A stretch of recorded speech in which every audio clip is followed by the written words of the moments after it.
Kansas City Royals versus Minnesota Twins. The Royals are facing off in Game 3 of their series against the Twins at Target Field in Minneapolis, Minnesota. The Royals are third in the AL Central with a record of 57 and 59. Minnesota is fourth in the AL Central with a record of 55 and 60. The Twins have a record of 4-4 versus the Royals this season. The Royals are coming off a loss on Friday versus the Twins with a final score of 9-4. This is the fourth loss for the Royals in their last 6 games. Kansas City is currently on a 9-game road trip with a record sitting at 3-4. Kansas City this season has not been great at the plate, and as a result of that have relied more on their pitching to find wins. At the plate, the Royals are 28th overall in runs, mostly due to their low slugging percentage at only .386, 23rd. At the mound, the Royals are 5th overall in ERA at 3.64 and are 7th overall in home runs and 9th overall in walks. Unfortunately for them, their key to victory has struggled as of late. The Royals have an ERA of 5.82 in their last 6 games and have allowed 19 walks and 3 home runs in that span of games. Without reliable pitching, the Royals are going to continue to struggle. Right-handed pitcher Ryan Bergert will be starting for the Royals on Sunday. Ryan Bergert has a record of 1-1 with an ERA of 2.83 and 36 strikeouts in 12 appearances this season, and he'll look to build on that solid start by giving Kansas City quality innings. The Twins grab another win on Friday versus the Royals with a final score of 9-4. This is the 3rd win in a row for the Twins and their 4th win in their last 5 games. Minnesota, prior to their recent span of wins, was struggling with a 4-game losing streak, but have managed to bounce back at the tail end of their road trip, showing improved offense and timely pitching. Minnesota has not been the best team this season at either the mound or plate, but lately we have seen great improvement in their run generation and overall offensive rhythm. On the season, the Twins are 20th overall in runs and 19th overall in batting average at .242. While they do struggle with consistent contact, they make up for it with power, ranking 15th in slugging percentage at .402. Over their last 6 games, the Twins have averaged 6 runs per contest, maintained a batting average of 273, and posted an impressive slugging percentage of .507. This recent surge has been fueled by timely hitting, better plate discipline, and clutch extra base hits. If the Twins can maintain this pace at the plate, combined with steady pitching, they should be capable of keeping their win streak alive and making a stronger push in the standings. The Twins have an impressive over-under record of 8-1-1 in their last 10 games, consistently playing in high-scoring matchups thanks to their steady offensive production and occasional defensive lapses. The Royals are also trending toward the over, posting an 8-2 over-under mark in that same span, largely due to their recent shift in approach. Kansas City seems to have moved away from relying on pitching and defense to win games, instead adopting a more aggressive offense-first mentality. Unfortunately for them, this change has yet to yield the desired results, as they have struggled to consistently produce enough runs to offset what their pitching staff has been allowing. Their bullpen has been unreliable, and their starters have often failed to provide deep, quality outings, creating plenty of scoring opportunities for opponents. While Kansas City's offensive approach could still contribute to the scoring here, the Twins' potent lineup alone should be more than capable of pushing this game over the total, even if the Royals fail to keep pace offensively. The Twins are 7-3 in their last 10 games against the Royals at home, showing they have consistently handled Kansas City when playing in front of their own fans. Meanwhile, the Royals are just 4-6 in their last 10 games against AL Central opponents this season, indicating they have had trouble gaining ground within the division. While Kansas City is starting Ryan Bergert on the mound, a young arm who has enjoyed an impressive start to his season, slowing down this current Twins lineup is no small task. Minnesota has been making solid contact and generating timely offense, something that could quickly wear down even an in-form starter.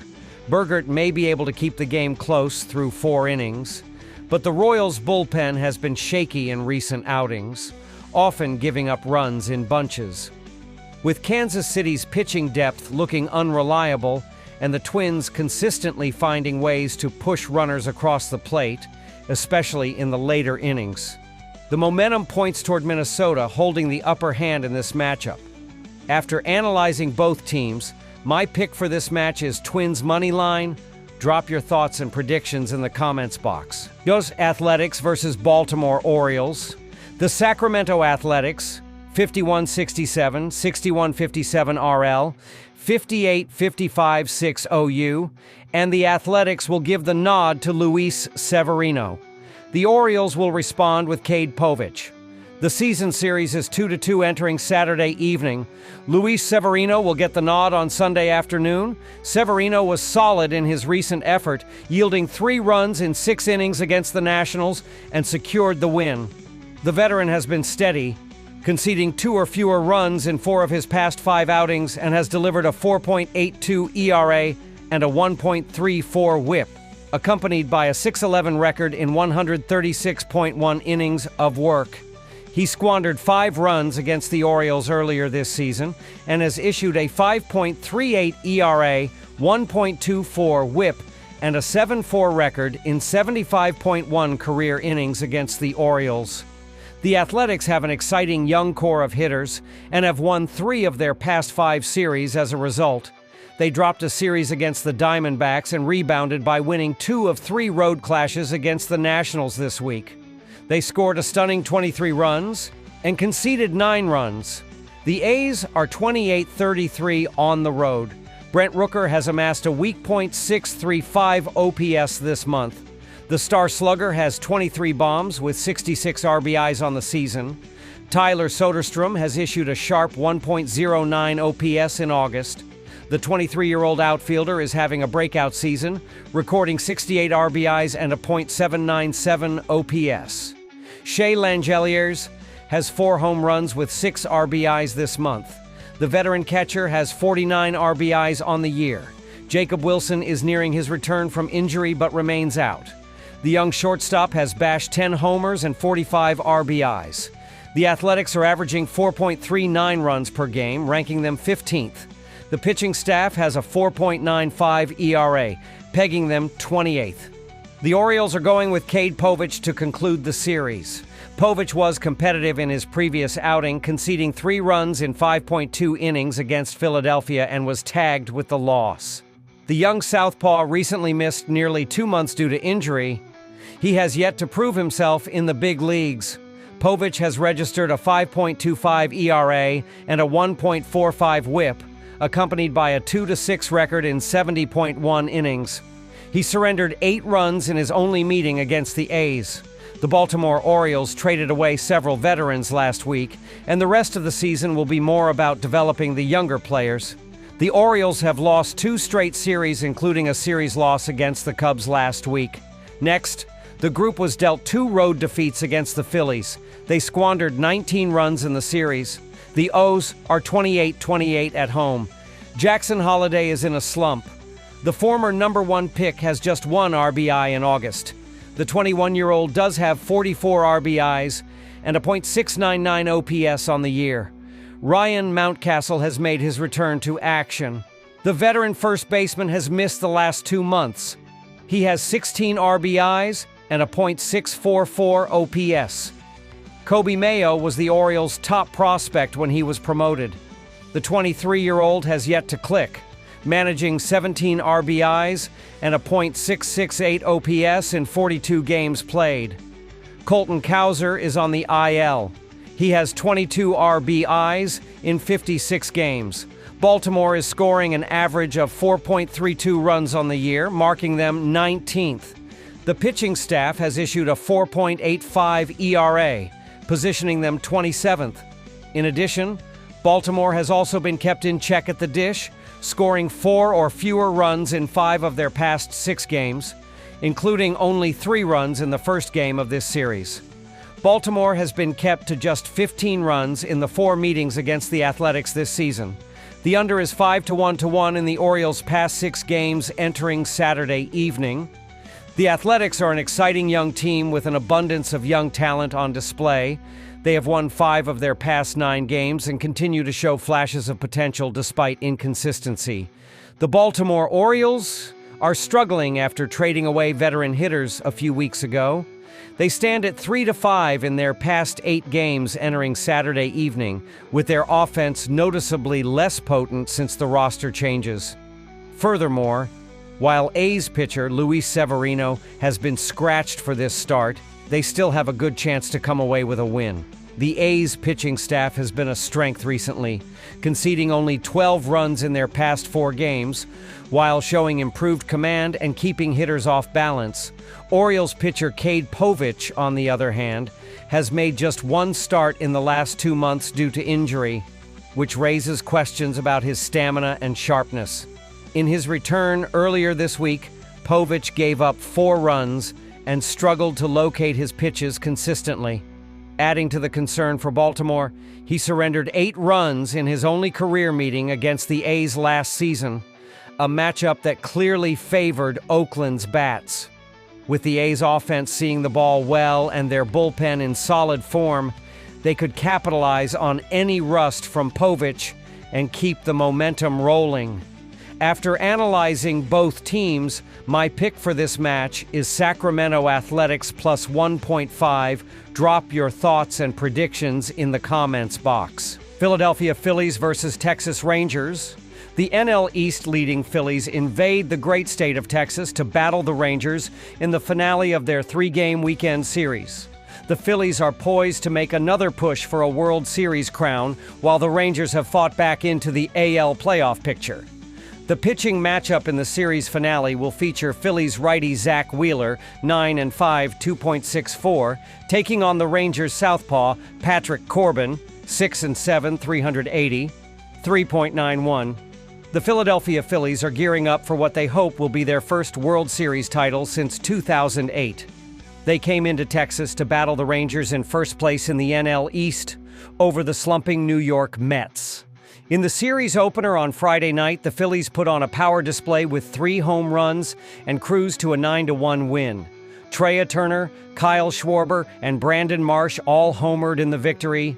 Christopher Sanchez allowed 1 run over 6 innings to pick up the win. The Phillies and Mets have gone back and forth all season for first place in the NL East Division. The Mets' recent slump has given the Phillies a cushion with under 50 games remaining in the season. The Phillies will turn to their ace, Zach Wheeler, in the series finale on Sunday. Wheeler is 9-5 in 22 starts this season, including a team-leading 16 quality starts. He has allowed 100 hits in 139.2 innings of work, including 17 home runs. Wheeler has walked just 28 batters and struck out 182. The Phillies have lost 3 of Wheeler's last 5 starts this season. He is 3-3 on the road with a 3.21 ERA in 10 starts. The Texas Rangers have quietly snuck right back into the AL playoff picture with less than 2 months to go in the season. They have a chance to steal the division as well, with the Astros slumping in recent weeks. In Game 1 of this series against the Phillies, the Rangers were throttled 9-1. Recently acquired starting pitcher Merrill Kelly was touched up for 5 hits and 4 runs while walking an uncharacteristic 5 batters in the loss. The Rangers scored a run in the first inning, but were shut out the rest of the way, struggling to generate quality at-bats against Philadelphia's bullpen. The Rangers will look to close out the series with the high-powered Phillies with a win on Sunday. They'll send lefty Patrick Corbin to the hill. Corbin is 6-7 on the season in 21 starts, including 5 quality starts. He has allowed 113 hits in 112.1 innings of work, including 15 home runs. Corbin has an ERA of 3.91 and a WHIP of 1.31. He struck out 96 batters and walked 35. The Rangers have won 4 of Corbin's last 5 starts. At home, he is 2-3 with a 3.44 ERA in 10 starts, and his recent form suggests he can keep Texas competitive against one of the league's most dangerous lineups. While Wheeler typically keeps the opposing offense in check, the Phillies' bats should have no trouble getting to Corbin and the Rangers' bullpen. The Rangers have gone over the total in 3 of Corbin's last 5 starts, a sign that opposing lineups have been able to string together runs against him. They have also gone over the number in 3 of their last 5 games overall, with their pitching staff allowing too many scoring opportunities late. Expect this one to sneak over the total as well, thanks to the lethal Phillies offense, which has been producing consistently with power and timely hitting, capable of breaking open a game in just a few innings. The Phillies are a near lock for a playoff berth this season, but securing a division crown would be a significant advantage, allowing them to bypass wildcard weekend and head straight into a more favorable postseason matchup. They enter the series finale in a strong position to close things out with ace Zack Wheeler on the mound. Wheeler has been a model of consistency, recording 16 quality starts this year, and giving his team the confidence that he can pitch deep into games, keeping the bullpen fresh and in optimal position to secure the win. This season, the Phillies' bullpen has shown marked improvement, making late-inning leads far more secure. On the other side, the Rangers will counter with Patrick Corbin, who has struggled to match Wheeler's durability. Corbin has failed to pitch at least 6 innings in each of his last 5 outings, including a short 4.2-inning performance in his most recent start. That lack of length often exposes the Rangers' bullpen earlier than they would like, creating opportunities for opponents to do damage late. With Philadelphia's offense clearly superior and capable of putting pressure on opposing pitchers from the first pitch, the Phillies have a strong chance to jump ahead early, force Corbin out quickly, and exploit the Rangers' relievers. Expect them to pull away for a convincing win on Sunday. After analyzing both teams, my pick for this match is Phillies ML. Drop your thoughts and predictions in the comments box. Tampa Bay Rays versus Seattle Mariners. The Rays continue their West Coast trip, wrapping up a weekend 3-game set with the Mariners in Seattle. The Rays are clinging to modest hopes to make the AL playoffs, sitting in 4th place in the AL East Division. The Mariners have made a recent push and not only have a shot at a wild card, but are now closing in on the first-place Astros in the AL West.